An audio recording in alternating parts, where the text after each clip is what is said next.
Shalom Aleichem and welcome to the DHC, the Daily Halachic Corner. In our last corner, we spoke about the distance you need to escort the guest, what applied in ancient times. We said that you have to escort your guest till the end of the city perimeter and more some, depending whether you're escorting your student, your rabbi, your friend. But today, we don't see that anyone is strict about that. And why is that?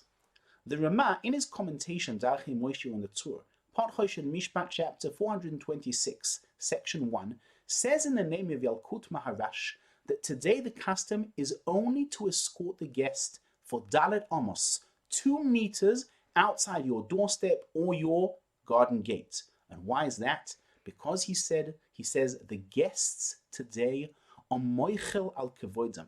They forgive and forgo their honor, and they are not strict about you escorting them for such a distance.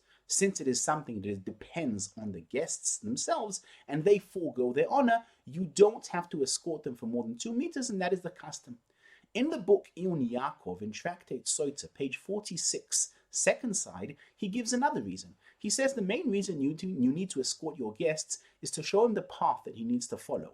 That was in ancient times where paths and roads were not very clear and you didn't know what way to follow. There were no signs and no places to direct you to reach where you need to go. But today, where everything is absolutely set, where there's signs and directions and you can't really get lost because you know where to go to, says the Iun Yaakov, today you only have to escort your guest for 2 meters. Now, it is important to escort them for at least 2 meters. And why is that? Because we've explained already in previous corners that when you escort your guest, it is a spiritual protection and guarding to make sure that his trip will be safe and he will reach his destination safe and happy.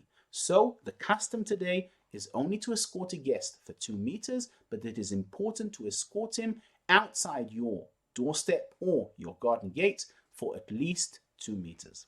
Until our next corner, have a wonderful, wonderful Shabbos and Kol Tov.